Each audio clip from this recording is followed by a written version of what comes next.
بسم اللہ الرحمن الرحیم نحمده ونصلی ونسلم علی رسولہ الکریم. حضرت مفتی شبیر احمد خان صاحب زیدہ الرحیم، مولانا حافظ جمشید صاحب زیدہ علمہ، اور مولانا حافظ شفیق الرحمان اور مولانا حافظ چاڑی اور دیگر احباب اور طلباء، کل میں نے بسم اللہ الرحمن الرحیم کے ترجمے کی تحقیق کی تھی اور اپنا ترجمہ بتایا تھا، اعلیٰ حضرت کا بھی اور دیگر مترجمین کا بھی. ایک تو یہ بتانا چاہتا ہوں، یہ لفظ جو ہے نا ترجمہ ہوتا ہے اور مترجم. بعض لوگ، آپ تو خیر سب عالم ہیں، مترجم کہتے ہیں. مترجم غلط ہے. مترجم کا معنی ہے جس کو رجم کیا گیا. اب قرآن مجید کو رجم تو نہیں کیا جاتا، تو یہ لفظ مترجم ہے. جو ترجمہ والا قرآن مجید ہے اس کو مترجم کہتے ہیں. اور جو ترجمہ جس میں نہ ہو تو اس کو معرہ کہتے ہیں. معرہ یعنی ترجمے سے خالی. میں نے کئی لوگوں کو دیکھا وہ معری کہتے ہیں. تو یہ لفظ معرہ ہے اور مترجم ہے. خیر، اور ترجمے کا کیا معنی ہوتا ہے؟ ترجمے کا معنی ہوتا ہے کسی لفظ کو ایک لغت سے دوسری لغت کی طرف منتقل کرنا، یعنی عربی سے اردو کی طرف منتقل کرنا، یہ ترجمہ ہے. تو اب یہ علامہ سید محمود آلوسی متوفہ 1270 ہجری حنفی ہیں، اور ہم سے زیادہ مخالفین یعنی دیوبندی غیر مقلدین ان کو زیادہ حجت قرار دیتے ہیں اور ان کو خاتم المفسرین کہتے ہیں. قریب میں وفات ہوئی نا 1270 ہجری. تو میرے پاس ان کی پہلے ایک اور نسخہ تھا، غالباً اب تیسرا نسخہ ہے میرے پاس، دارالفکر بیروت 1417 ہجری کے چھاپا. اس میں انہوں نے بسم اللہ الرحمن الرحیم کی چند نکات بیان کیے ہیں، وہ میں آپ کی خدمت میں عرض کر رہا ہوں. انہوں نے کہا کہ یہ بسم اللہ الرحمن الرحیم یہ با سے شروع کیا، با سے، الف سے نہیں کیا۔ انہوں نے بتایا کہ الف جو ہے وہ مطلق ہے، اس میں کوئی قید نہیں ہے، نہ کوئی نقطہ ہے نہ کوئی شوشہ ہے، بس سیدھے ایکسیڈنٹ ہے الف۔ اور پھر آگے جو حروف تعجیہ ہے اس کے بعد وہ سب متعین ہیں، تعینات ہیں، اور تعین اول جو ہے ان میں وہ با ہے، الف با جیم دال ر سین وغیرہ یہ سب متعین ہیں، اور پہلا تعین جو ہے وہ با ہے۔ تو وہ کہتے ہیں کہ ایک یہ سوال ہوتا ہے کہ قرآن مجید میں اللہ تعالیٰ نے فرمایا وَرَفَعْنَا لَكَ ذِكْرَكَ، ہم نے آپ کے لیے آپ کے ذکر کو بلند فرما دیا۔ مفسرین نے کہا کہ وہ کس طرح بلند کیا کہ جہاں اللہ تعالیٰ کا ذکر ہوتا ہے وہاں رسول اللہ صلی اللہ علیہ وسلم کا ذکر ہوتا ہے۔ کلمے لا الہ الا اللہ محمد رسول اللہ، اشہد ان لا الہ الا اللہ وحدہ لا شریک لہ واشہد ان محمدا عبدہ ورسولہ، اور اذان میں اشہد ان لا الہ الا اللہ پڑھتے ہیں، پھر اشہد ان محمد رسول اللہ پڑھتے ہیں، اللہ حضر قیاس نماز میں۔ تو جب بھی جہاں اذان ہوتی ہے وہاں اللہ کا نام لیا جاتا ہے، اور جب اللہ کا نام لیا جاتا ہے تو وہاں سیدنا محمد صلی اللہ علیہ وسلم کا بھی نام لیا جاتا ہے۔ اور دنیا میں کسی نہ کسی جگہ ہر وقت کہیں نہ کہیں اذان ہو رہی ہے، یعنی کہیں نہ کہیں سورج تو غروب ہو رہا ہے نا، سمجھ آئی بات؟ وہ اقبال کا ایک شعر ہے، جہاں میں اہل ایمان صورت خورشید جیتے ہیں، ادھر ڈوبے ادھر نکلے، ادھر ڈوبے ادھر نکلے۔ سورج یہاں غروب ہو جاتا ہے ایشیا میں تو پھر وہاں پر امریکہ میں طلوع ہو جاتا ہے۔ تو ہر وقت کوئی منٹ کوئی سیکنڈ نہیں گزرتا مگر اس وقت میں سورج غروب ہو رہا ہوتا ہے، اور جب سورج غروب ہو رہا ہوگا جہاں بھی وہاں اذان ہو رہی ہوگی، کیونکہ مسلمان تو دنیا میں ہر جگہ پر ہے نا، ہر خطے میں ہے، تو دنیا میں ہر وقت کہیں نہ کہیں اذان ہو رہی ہے، اور جہاں اذان ہو رہی ہے واشہد ان لا الہ الا اللہ پڑھا جا رہا ہے، واشہد ان محمد رسول اللہ۔ تو رسول اللہ صلی اللہ علیہ وسلم کے ذکر کی بلندی یہ ہے کہ جہاں اللہ کا ذکر ہوتا ہے وہاں سیدنا محمد صلی اللہ علیہ وسلم کا ذکر ہوتا ہے۔ اب کہتے ہیں کہ یہاں اس میں بسم اللہ الرحمن الرحیم میں اللہ تعالیٰ کا تو ذکر ہے، تو رسول اللہ صلی اللہ علیہ وسلم کا کہاں ذکر ہے؟ آپ کہتے ہیں جہاں اللہ کا ذکر ہوتا ہے وہاں رسول اللہ صلی اللہ علیہ وسلم کا ذکر ہوتا ہے۔ تو علامہ آلوسی نے کہا کہ یہ ابتدا بسم اللہ سے ہے، اور بسم اللہ کی با سے ابتدا ہے، اور با بتایا نا کہ حروف تعجیہ میں پہلا متعین حرف جو ہے وہ با ہے۔ تو اسی طرح کائنات میں یہ الف تو اللہ تبارک اپنے اطلاق کی وجہ سے اللہ تعالیٰ کی ذات پر دلالت کرتا ہے، کیونکہ اللہ تعالیٰ میں کوئی قید نہیں ہے، مطلق ہے، تو الف اپنے اطلاق سے اللہ تعالیٰ کی ذات پر دلالت کرتا ہے۔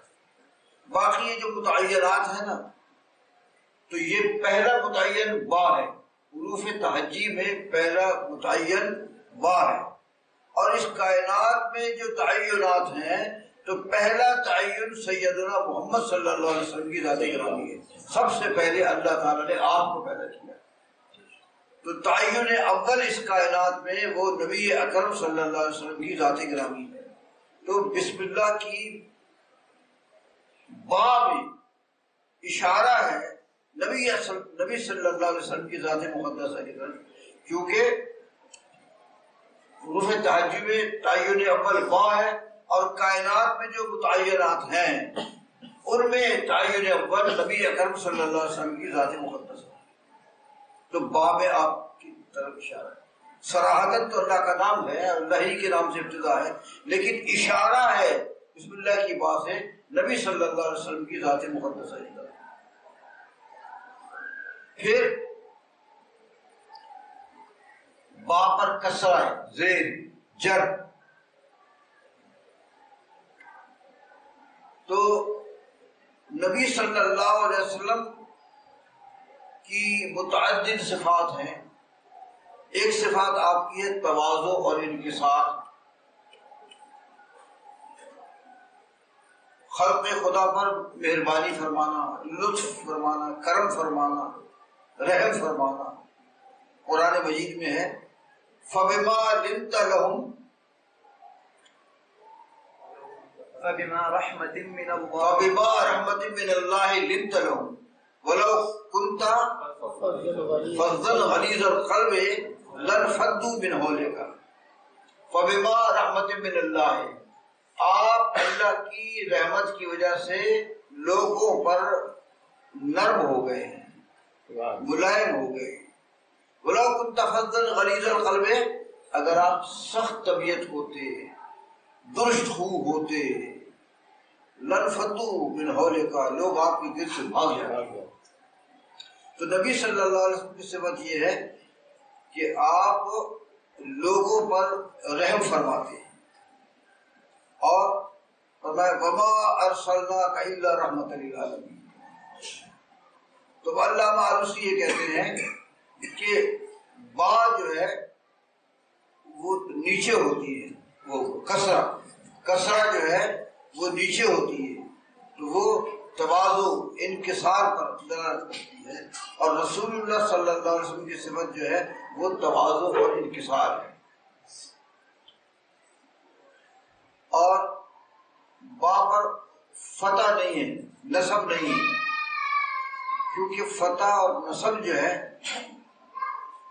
وہ غضب پر دلالت کرتی ہے. تو با سے تو رسول اللہ صلی اللہ علیہ وسلم کی ذات کی طرف اشارہ ہے، اور با پر جو کسرہ ہے اس سے آپ کی صفت رحمت کی طرف اشارہ ہے. تو بسم اللہ الرحمن الرحیم میں آپ کی ذات کی طرف بھی اشارہ ہے اور آپ کی صفت رحمت کی طرف بھی اشارہ ہے. اب اگر کوئی یہ کہے کہ سورہ توبہ کے شروع میں تو بسم اللہ الرحمن الرحیم ہے نہیں، بجائی بات، تو پھر وہاں آپ کی طرف اشارہ نہیں ہے. علامہ آلوسی فرماتے ہیں وہاں بھی آپ کی طرف اشارہ ہے، کیونکہ اس کو شروع کیا ہے براءۃ من اللہ و رسولہ. سبحان اللہ. اللہ اور اس کے رسول کی طرف سے براءت ہے. اور یہاں با پر نصب ہے، فتح اور زبر ہے، جو آپ کی صفت جلال کے اوپر دلالت ہے.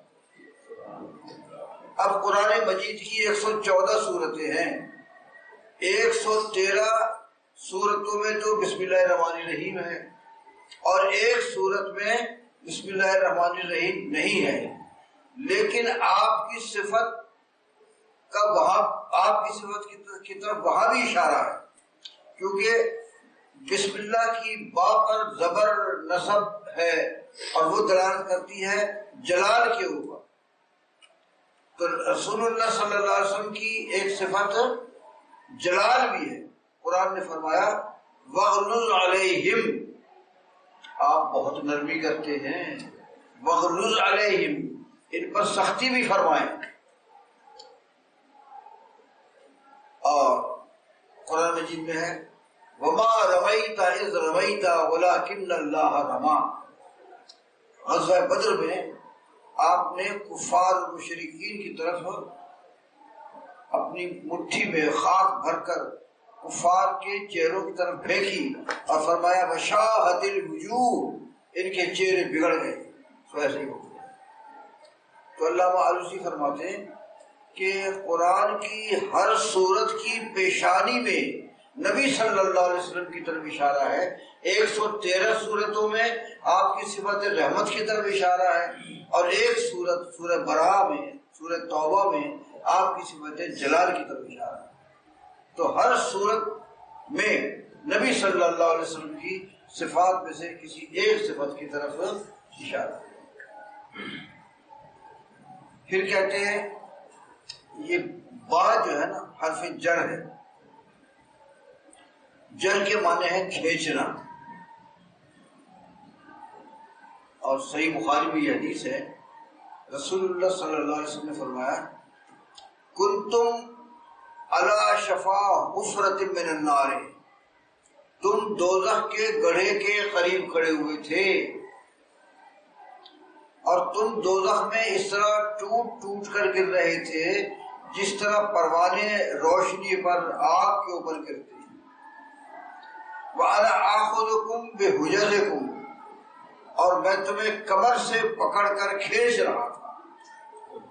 تو ہم تو جہنم کے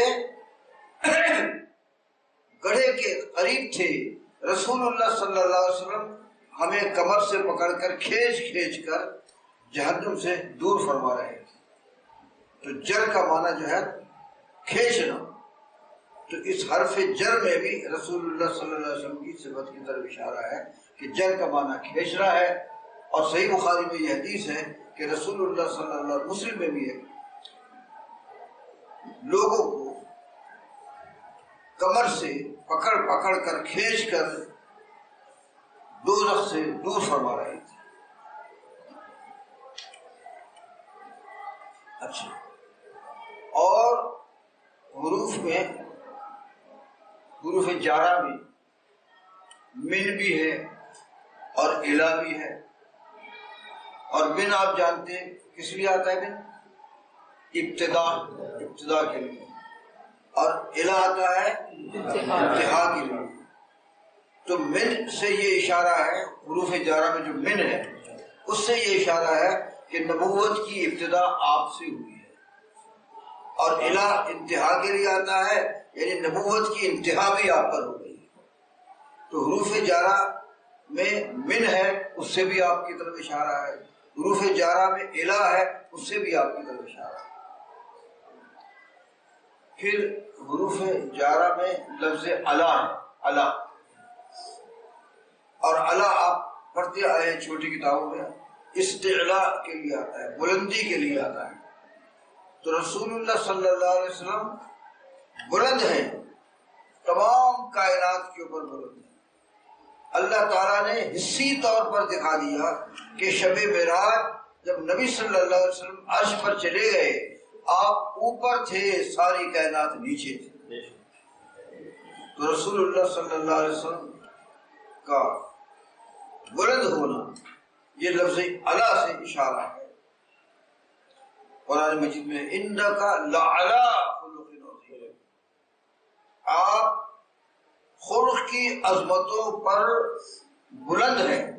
جس طرح سوار سواری پر بلند ہوتا ہے، اس طرح آپ خلق کی عظمتوں پر بلند ہیں۔ ہمارا سب لوگوں کا حال یہ ہوتا ہے کہ وہ اپنے عظیم ہونے میں، اچھے ہونے میں خلق کے تابع ہوتے ہیں۔ اچھے کام کریں گے تو اچھے کہلائیں گے، عظیم کام کریں گے تو عظیم کہلائیں گے۔ رسول اللہ صلی اللہ علیہ وسلم کے متعلق اللہ تعالیٰ نے فرمایا انکا لعلی، آپ خلق کی عظمتوں پر بلند ہیں۔ جیسے سوار سواری پر بلند ہوتا ہے، جس طرف سوار سواری کی باگیں پھیر لیتا ہے، سواری ادھر ہی منہ کر لیتی ہے۔ تو ہم تو نیک ہونے میں نیکی کے تابع ہیں، نیک کام کریں گے تو نیک کہلائیں گے، تمام انبیاء، تمام رسول سب۔ لیکن رسول اللہ صلی اللہ علیہ وسلم نیک ہونے میں نیکی کے تابع نہیں ہیں، بلکہ نیکی کہلانے میں حضور کے خلق کے تابع ہیں۔ آپ دیکھیے یہ نماز پڑھنا نیک کام ہے کہ نہیں؟ لیکن اگر کوئی نماز تحویل قبلہ سے پہلے جب بیت المقدس قبلہ تھا اس وقت اگر کوئی نماز کعبے کی طرف منہ کر کے پڑھ لیتا تو نماز ہو جاتی نہیں. اور اب جب تحویل قبلہ ہو گئی ہے اور بیت المقدس کے بجائے کعبے کو قبلہ بنا دیا گیا ہے، اب اگر کوئی بیت المقدس کی طرف منہ کر کے نماز پڑھے تو ہو جائے گی؟ نہیں ہوگی. معلوم ہوا کہ اپنی ذات میں نہ بیت المقدس مقصود ہے نہ اپنی ذات میں کعبہ مقصود ہے. وہ اگر بیت المقدس کی طرف منہ کر لے تو وہ اچھا ہے، وہ اگر کعبے کی طرف منہ کر لے تو وہ اچھا ہے. تو اپنی ذات میں نہ کعبے کی طرف منہ کر کے نماز پڑھنا نیکی ہے، نہ اپنی ذات میں بیت المقدس کی طرف منہ کر کے نماز پڑھنا نیکی ہے. اگر وہ کعبے کی طرف منہ کر کے نماز پڑھیں تو وہ نیکی ہے، وہ بیت المقدس کی طرف منہ کر کے نماز پڑھیں تو وہ نیکی ہے. تو معلوم ہوا نیکی اپنے نیک ہونے میں رسول اللہ صلی اللہ علیہ وسلم کے فعل اور آپ کے خلق اور آپ کے عمل کے تابع. آپ نیکی کے تابع نہیں ہیں، نیکی نیکی ہونے میں آپ کے تابع ہے. آپ دیکھیں روزہ رکھنا نیک کام ہے نا، لیکن کوئی عید کے دن روزہ رکھ لے اب یہ نیکی ہوگا نہیں. پھر رمضان کے مہینے میں دن کے وقت کوئی کھانے پینے کو اختیار کر لے تو یہ نیکی ہوگا نہیں، گناہ ہوگا. تو عید کے دن روزہ رکھنا یہ گناہ کا سبب ہے، اور رمضان کے اندر کھانے پینے کو اختیار کرنا یہ گناہ کا سبب ہے. معلوم ہوا اپنی ذات میں نہ کھانا پینا نیکی ہے، نہ اپنی ذات میں کھانے پینے کو ترک کرنا اور چھوڑنا نیکی ہے.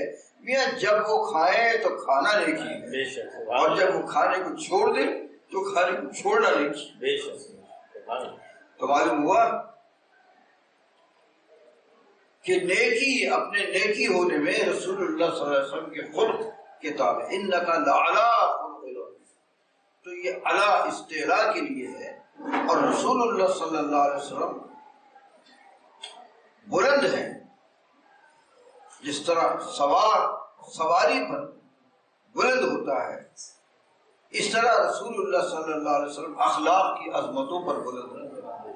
پھر اللہ تعالیٰ نے شب معراج دکھا دیا، حصی طور پر بھی دکھا دیا کہ سرکار اوپر تھے اور ساری کائنات نیچے سے. تو اعلیٰ آتا ہے استعلاء کے لیے، تو رسول اللہ صلی اللہ علیہ وسلم میں اعلیٰ استعلاء اور بلندی کا معنی بھی ہے. اب ایک یہ تو آپ نے سمجھ لیا کہ بسم اللہ کی با میں اشارہ ہے آپ کی طرف، اور با پر جو کسرہ یا جر ہے تمام حروف جارہ میں آپ کی طرف اشارہ ہے. اب یہ اسم کا جو لفظ ہے نا بسم اللہ، اللہ تعالیٰ فرمایا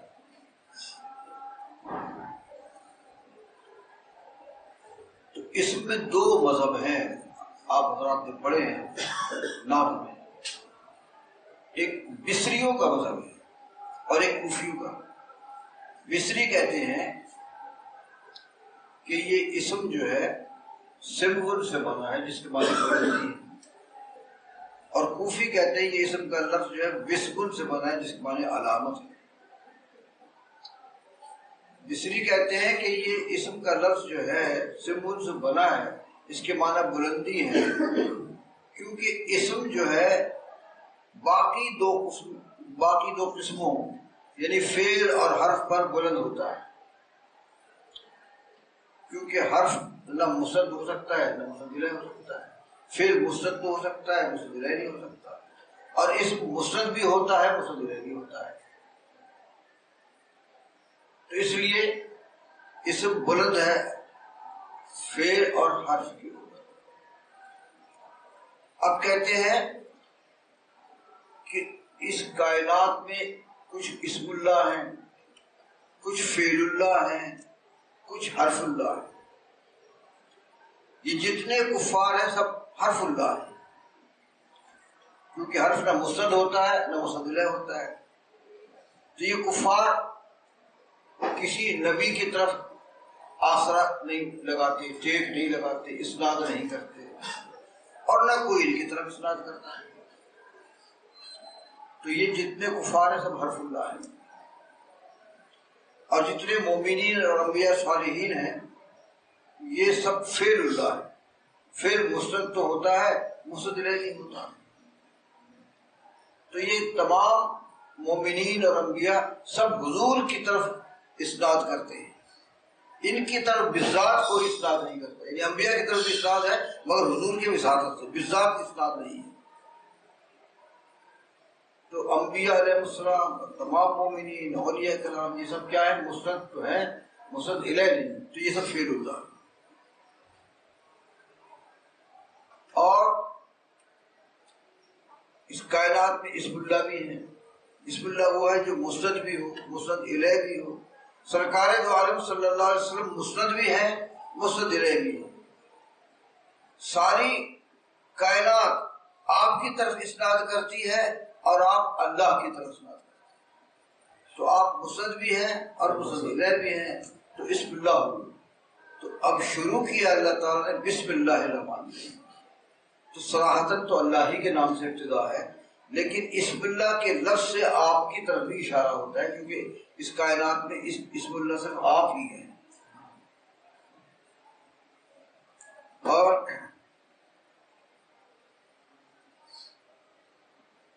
اب کہیں گے بھئی یہ تو بصریوں کے مذہب پر ہوا نا، اور کوفیوں کا مذہب ہے کہ اسم بسم سے مانے جس کے مانے علامت ہے، اور چونکہ اسم اپنے مسمى پر علامت ہوتا ہے اس لیے اسم کو اسم کہا جاتے ہیں. میں کہتا ہوں کہ کائنات کی ہر چیز اللہ تعالیٰ کی کسی نہ کسی صفت پر علامت ہے. یہ قرآن مجید اللہ تعالیٰ کے علم پر علامت اور دلیل ہے. یہ سمندر اپنی وسعت کی وجہ سے اللہ تعالیٰ کی وسعت پر دلیل ہے. یہ پہاڑ اللہ تعالیٰ کی ہیبت پر دلیل ہے. یہ درندے اور یہ موذی جانور، سانپ، بچھو وغیرہ، یہ اللہ تعالیٰ کے قہر اور اس کے غضب پر دلیل ہے. تو اس کائنات کی ہر چیز اللہ تعالیٰ کی کسی نہ کسی صفت پر علامت اور دلیل ہے. لیکن ایسی علامت رسول اللہ صلی اللہ علیہ وسلم کے سوا کوئی نہیں ہے جو اللہ تعالیٰ کی جملہ صفات کے اوپر دلیل اور علامت ہے. اللہ تعالیٰ کے حسن پر بھی دلیل ہے، اس کے علم پر بھی دلیل ہے، اس کی وسعت پر بھی دلیل ہے، اس کی ہیبت پر بھی، اس کے قہر پر بھی، اس کے رحم پر بھی. پھر یہ جو انبیاء علیہ السلام مبعوث ہوئے، ہر نبی اللہ تعالیٰ کی کسی نہ کسی صفت کا مظہر تھا. حضرت یوسف علیہ السلام اللہ تعالیٰ کے حسن کے مظہر تھے. حضرت ایوب علیہ السلام اللہ تعالیٰ کے صبر کے مظہر تھے. حضرت موسیٰ علیہ السلام اللہ تعالیٰ کے جلال کے مظہر تھے. حضرت ابراہیم اور اسماعیل علیہ السلام اللہ تعالیٰ کے صدق کے مظہر تھے. اور نبی صلی اللہ علیہ وسلم اللہ تعالیٰ کے حسن کے مظہر بھی ہیں، اللہ تعالیٰ کے علم کے مظہر بھی ہیں، اس کے جلال کے مظہر بھی ہیں، اس کے جمال کے بھی مظہر ہیں. شعر ہے غالباً مولانا جامی کا ہے، حسن یوسف دم عیسیٰ ید بیضا داری آنچ خوباں ہما دارن تو تنہا داری. تو تمام انبیاء علیہ السلام کے جو کمالات، ان کے جو معجزات، ان کی جو صفات ہیں، ان سب کو اللہ تعالیٰ نے آپ کی ذات میں جمع کروا دیا. تو اسم اللہ خواہ آپ بصریوں کے مذہب پر مانیں، خواہ کوفیوں کے مذہب پر مانیں، ہر صورت میں لفظ اسم اللہ سے آپ کی طرف اشارہ ہو. یہ نہ سمجھیں کہ ابتدا ہم حضور کے نام سے کریں، ابتدا اللہ ہی کے نام سے کرتے ہیں، اللہ ہی کے نام سے شروع کرتے ہیں، لیکن جہاں اللہ تعالیٰ کا نام ہوتا ہے وہاں صراحتاً یا اشارتاً حضور کا بھی ذکر ہوتا ہے، جس میں بتایا نا برفع اللہ کا ذکر ہے۔ تو اس لیے بسم اللہ الرحمن الرحیم میں صراحتاً تو اللہ تعالیٰ کا ذکر ہے، لیکن اشارہ آپ کی طرف بھی ہے۔ میں نے آپ کو بتایا کہ بسم اللہ کی با میں اشارہ ہے، با پر جو کسرہ یا جر ہے اس میں اشارہ ہے، پھر اسم اللہ کے لفظ میں اشارہ ہے آپ کی طرف، پھر رحمان اور رحیم کے بارے میں سمجھانا چاہتا ہوں۔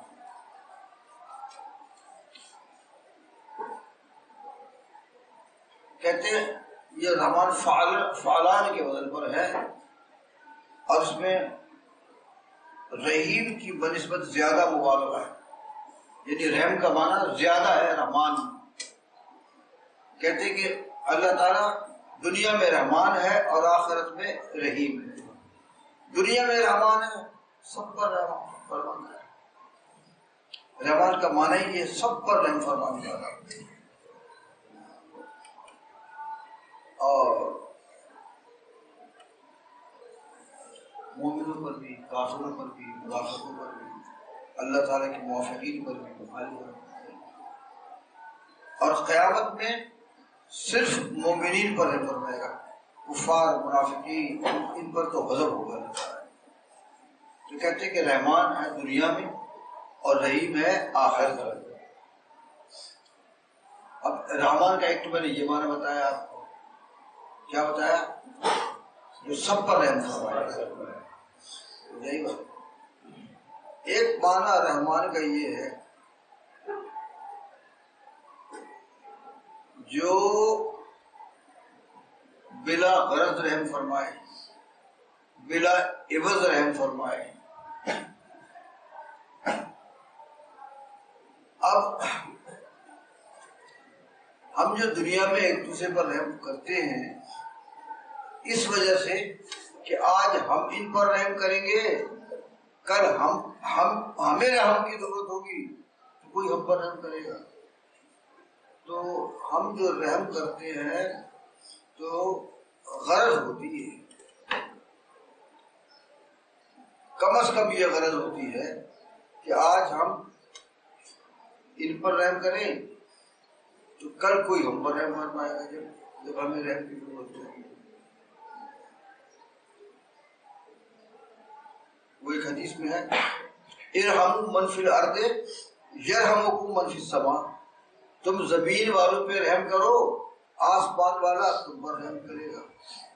تو ہمارے کسی پر رحم کرنے کی بھی کوئی غرض ہوتی ہے، عام لوگوں کی تو یہ غرض ہوتی ہے، جو خاص لوگ ہیں وہ جو بندوں پر رحم کرتے ہیں ان کی غرض یہ ہوتی ہے کہ وہ اللہ تعالیٰ کے رحم کرنے کی صفت کے مظہر ہو جائے۔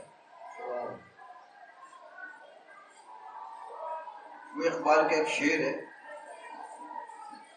در دشت جنون من جبریل زمو سیدے یزدا و کمندہ ہے ہمت مدہ۔ وہ کہتے ہیں کہ میرے عشق جنگل میں تو جبریل بھی خواری کے ساتھ مقید ہے،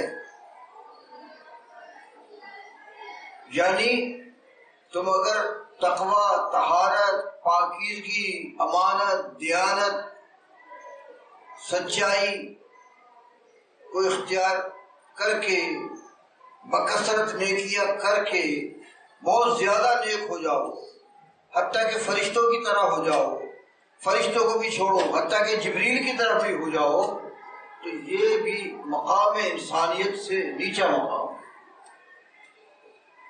کہتے ہیں جبریل تو نوع انسانی کا خادم ہے، انبیاء علیہ السلام نوع انسانی سے ہیں، جبریل تو ان کی چاکری کرتا ہے، ان کے پاس وحی لے کر آتا ہے، ان کے احکامات کو بجا لاتا ہے، ان کے پیغامات کو اللہ کی بارگاہ میں پہنچاتا ہے۔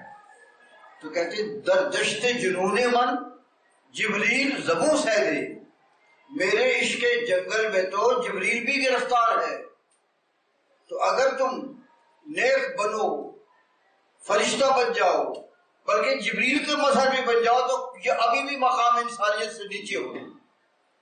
پھر مقام انسانیت کیا ہے؟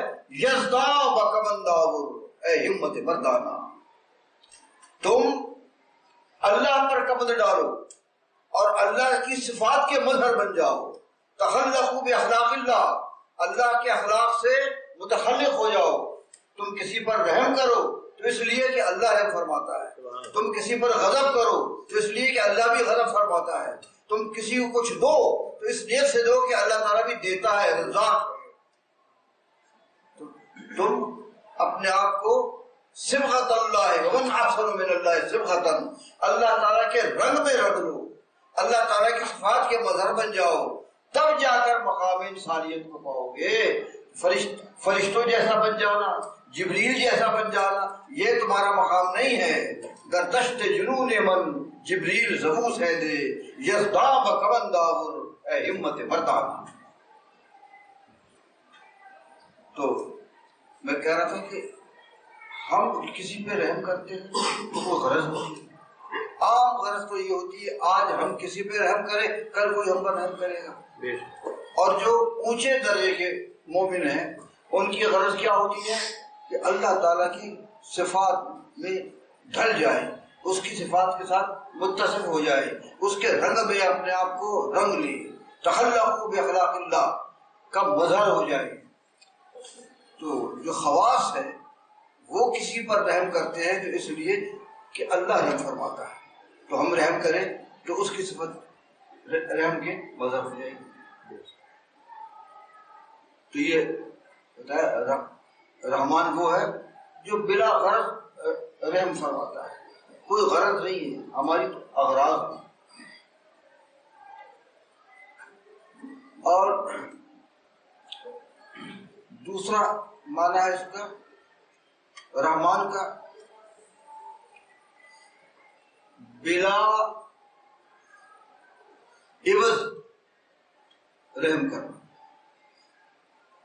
تو ہم کسی پر اگر رحم کرتے ہیں تو اس کا عوض چاہتے ہیں، یا بندوں سے چاہتے ہیں یا اللہ سے چاہتے ہیں۔ بندوں سے چاہتے ہیں، اللہ سے چاہتے ہیں، دنیا میں ثنائے جمیل ہو، آخرت میں اجر جزیل ملے۔ تو ہم جو رحم کرتے ہیں تو وہ بالعرض ہوتا ہے، اور اللہ رحم فرماتا ہے بلا عرض، اور اللہ تعالیٰ رحم فرماتا ہے مستقل بالذات رحم فرماتا ہے۔ اور ہم کسی پر رحم کرتے ہیں تو اللہ تعالیٰ کی دی ہوئی طاقت سے رحم کرتے ہیں۔ کسی کو کچھ دیتے ہیں تو اللہ کے دیے ہوئے مال سے دیتے ہیں۔ کسی بھوکے کو ہم کھانا کھلا دیں مثلا، اگر ہمارے پاس مال نہ ہو، کھلانے کے لیے پیسے نہ ہو تو کھلا سکتے ہیں؟ نہیں کھلا سکتے۔ چلے مال بھی اس نے دیا، اگر قحط ہوتا، مال تو ہمارے پاس ہوتا، دنیا میں غلہ نہ ہوتا، گوشت نہ ہوتا، ہم کہاں سے کھلاتے؟ مال بھی اس نے دیا، پھر کھلانے کے لیے غلہ اس نے پیدا کیا، جانور حلال اس نے پیدا کیے، ہمارا کیا؟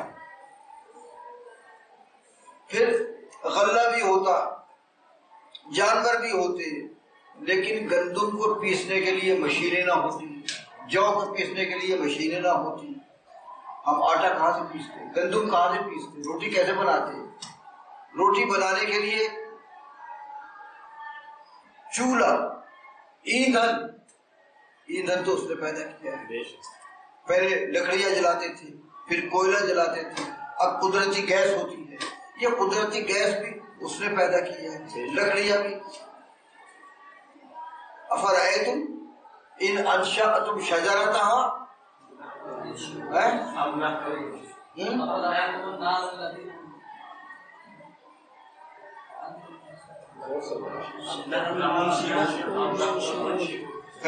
اگر اللہ تعالیٰ یہ لکڑیاں پیدا نہ کرتا، یہ درخت پیدا نہ کرتا، نہ لکڑیاں ہوتی، نہ کوئلہ ہوتا، زمین کی تہ میں اللہ تبارک و تعالیٰ قدرتی گیس کو پیدا نہ کرتا، ایندھن کہاں سے فراہم ہوتا؟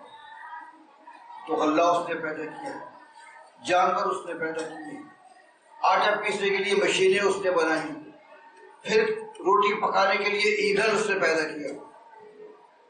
ہمارا کیا ہے؟ سب کچھ تو اس نے کیا ہے۔ پھر چلو روٹی بھی پک گئی، گوشت بھی حاصل ہو گیا، اب ہم نے نوالا منہ میں ڈالا چبانے کے لیے، اگر یہ دانت نہ ہوتے ہم کہاں سے چباتے؟ دانت ہوتے خراب ہوتے، چبانے کی قوت نہ ہوتی، چلو چبا بھی لیا اور لقمہ حلق سے نیچے اتار بھی لیا، اب حلق سے لقمہ نیچے اتار لیا، یہ ہضم کیسے ہوتا ہے؟ معدہ کام کرتا ہے، جگر کام کرتا ہے، اتڑیاں کام کرتی ہیں، تو معدے میں نظام ہضم کی قوت کون پیدا کر رہا ہے؟ جگر خون بناتا ہے، وہ جگر میں خون بنانے کی قوت کس نے رکھی ہے؟ پھر جو ہم پانی پیتے ہیں وہ پیشاب کی صورت میں مثانے میں چلا جاتا ہے، یہ مثانے کے اندر پیشاب کو کون بھیج رہا ہے؟ اگر یہ نظام درہم برہم ہو جائے اور پیشاب بجائے مثانے کے رگوں میں آ جائے اور خون بجائے رگوں کے مثانے میں چلا جائے، ہمارا کیا بنے گا؟ تو یہ سارا نظام اس کا بنایا ہوا، ہمارا تو کچھ بھی نہیں ہے۔ بے شک۔ پھر جب ہم چباتے ہیں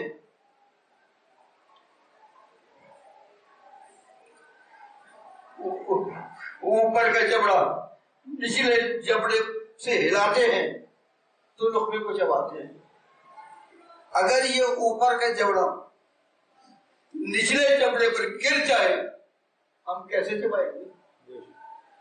آپ کو تو پتہ نہیں ہے، مجھے پتا ہے۔ مفتی احمد یار خان رحمہ اللہ وفات سے 2-3 دن پہلے ان کے اوپر کا جبڑا پچھلے جبڑے پر گر گیا، کچھ چبا نہیں سکتے تھے، بھوک لگتی، پیاس لگتی، نہ پانی منہ میں جا سکتا تھا، نہ کھانا منہ میں جا سکتا تھا، تو یہ سب تو اس کا کیا ہوا ہے، ہمارا کیا ہے؟ کچھ بھی نہیں۔ تو ہم کسی پہ رحم کرتے ہیں، ہم کیا، ہماری حیثیت کیا، ہماری طاقت کیا ہے؟ یہ تو سب اس کا کرم ہے۔ جان دی ہی اسی کی، جان دی ہی اسی کی تھی، حق تو یہ ہے کہ ہم ادا نہیں ہوا۔ تو رحمان وہ ہے جو بلا واسطہ رحم کرتا ہے، ہم اگر رحم کرتے ہیں تو درمیان میں سینکڑوں واسطے ہوتے ہیں، وہ رحم کرتا ہے درمیان میں کوئی واسطہ نہیں ہوتا۔ تو رحمان آپ کو بتا رہا تھا کہ رحمان وہ ہے کہ جو بلا غرض رحم فرماتا ہے، بلا عرض فرماتا ہے، بلا واسطہ رحم فرماتا ہے۔ ہم رحم کرتے ہیں، ہماری اغراض ہوتی ہیں، ہم رحم کرتے ہیں، ہمارے مفادات ہوتے ہیں، ہم رحم کرتے ہیں تو انگنت واسطوں سے رحم کرتے ہیں۔ وَإِن تَعُدُّوا نِعْمَةَ اللَّهِ لَا تُحْصُوهَا۔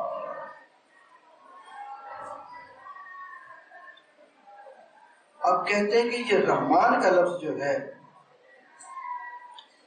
یہ علم کے حکم میں ہے، علم نام، اللہ تعالیٰ کا نام جیسے اللہ ہے، اسی طرح اللہ تعالیٰ کا نام رحمان بھی ہے۔ جس طرح مخلوق کا نام اللہ نہیں رکھ سکتے، اسی طرح مخلوق کا نام رحمان بھی نہیں رکھ سکتے۔ اب بعض لوگوں کی عادت ہوتی ہے، کسی کا نام عبد الرحمان ہے تو اسے رحمان رحمان کہتے ہیں، رحمان نے یوں کہا، رحمان نے یہ کہا۔ وہ جو عبد الرحمان ملک ہے جو پیپل پارٹی کے دور میں وزیر تھا، سب رحمان رحمان کہتے تھے، رحمان ملک رحمان ملک. تو یہ کہنا بالکل جائز نہیں ہے.